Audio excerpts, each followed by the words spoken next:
I decided to write a letter to my baby boomer friends. And it goes something like this. Dear baby boomer, this is your survival guide written just for you to know what to keep, what to toss, and what to start arguing about. And plus, I'll give you the 3 mistakes that I'll never make again. And I'll also give you a quick tip on how to decide what to keep later on. So hi, I'm Deirdre Dunn, and I work in the Guelph and Kitchener, Waterloo and Cambridge areas, and I help empty nesters downsize, taking the stress, the anxiety, the worry out of downsizing move. Now the result is more money in your pocket using my 5-step process I call your next chapter. So let me guess, you might be in your 60s or maybe your 70s, or you're sipping your morning coffee and you're staring at the house that somehow expanded to fit your entire life story. And now it's time to shrink it all down. And downsizing is something you've been thinking about for a few years. And now it's knocking on your door. And it's not just knocking, it's practically moved in with the boxes, the bubble wrap, and a lot of emotions. If you're anything like I was when I was downsizing, you're torn between keeping the stuff that might be useful to you someday and tossing it all out in a decluttering rage, or arguing with your spouse and kids about what to keep. You know exactly what I mean, I'm sure. So like that box of mementos that never gets looked at, or the papers you've collected on your desk that you know needs sorting, here's the good news. You're not alone. And the even better news is you don't have to make the same mistakes I did. Before you pack a single thing, let's talk about what really matters when you downsize and declutter after 60. Now, the 3 mistakes I'll never make again. Well, mistake number 1, thinking I'll figure it out as I go. That's a great mindset for a road trip, but not so much for downsizing.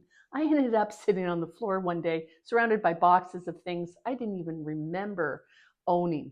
And the lesson? Have a plan and maybe some snacks, because they always help. Mistake number 2, letting guilt pack boxes. This is one of the worst. You know that feeling where you keep grandma's soup tureen because tossing it feels like you're betraying her, or your mother's tankards? Well, guilt convinces you to bring it even though you'll never ever use it. And the lesson here, don't fall for it. Just let it go. You'll feel better. Mistake number 3, expecting everyone to agree with you. Spoiler alert, they're not. Your partner wants to keep every single tool in the garage, and your kids don't want the old set of candlestick holders that you're keeping until you say, hey, I'm going to sell it. The lesson, set boundaries, invite conversations, not debates, and remind yourself there is a new chapter and it is something to look forward to. Now, some things to keep and why downsizing isn't about living with nothing. That's what is often thought. You're going to be nothing. It's about living with only the things that matter to you. Keep what adds ease or beauty and function and comfort to your daily life, not the one 20 years ago.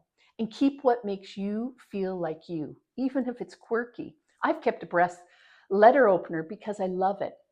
It has the provincial emblems embossed on it. I don't need a letter opener, but it's small and I like having it on my desk. It's a little quirky. So keep your core comforts. Keep that favorite chair, your favorite coffee mug, or that sweatshirt that makes you feel really good. And here's a quick tip. If it's useful and it makes you happy, it stays. If it's just taking up space or emotional energy, it goes. Now, what to toss? I always say, with a little humor and a lot of compassion, I call this the nope list. Clothes from 3 sizes ago? Nope, gone. Instruction manuals from appliances you no longer own? Gone. 20 plastic containers without lids? Nope, gone. That broken lamp you'll fix someday? Gone. Your kids' 3rd grade artwork? They don't want it, and nor should you.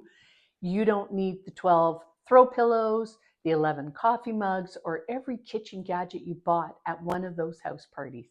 Just let them go. Trust me on this. You won't miss them because you're not using them, and you'll be glad you did. And here are some things to stop arguing about. Downsizing can stir up a lot of emotions, I realize. And here are the 3 most common discussion points. Number 1, what I call the spouse standoff. You want to let it go, he wants to keep everything.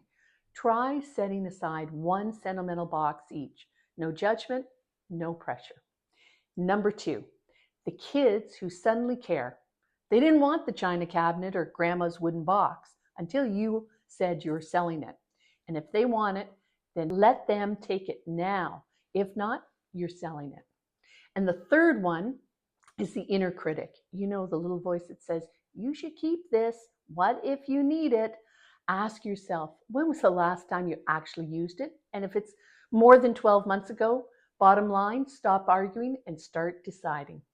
Now, for my downsizing survival tips. Start small, a drawer, a shelf, a corner. Give yourself grace. Downsizing is emotional, so cry if you need to. It's okay. Set a timer and be consistent. 20 minutes a day beats 3 hours a month every time. And make it meaningful. Celebrate your progress. Even if it's just 1 empty shelf or 1 drawer, celebrate it. You did a great job. And finally, a few closing thoughts to my baby boomer friends. Downsizing in your 60s isn't just about stuff. It's about choosing freedom over frustration, clarity over clutter, designing a space that reflects who you are today, not who you used to be 20 years ago.